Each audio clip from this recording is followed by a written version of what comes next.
Doldur senin kılladasın. Geceleri yatlanıp yattım, durup tarifini ettim. Yüzümün ayıklama baktım. Doldur senin kılladasın. Bebeleri gözümde nazi, uzunurur olmadır dey. Boynuma dolanır mardi, kıdır senin kılladasın. Bebeleri gözümde nazi, uzunurur olmadır dey. Boynuma dolanır mardi, kıdır senin kılladasın. Oh oh oh.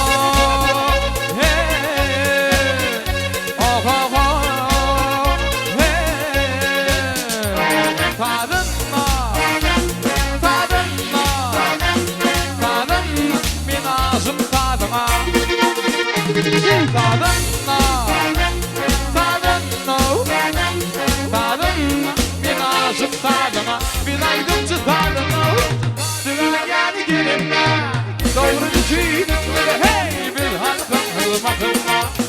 Bir aydınçı tadına, yani gelinle, doğru düşündüm böyle hey bir halkın hılmakınla. Tadına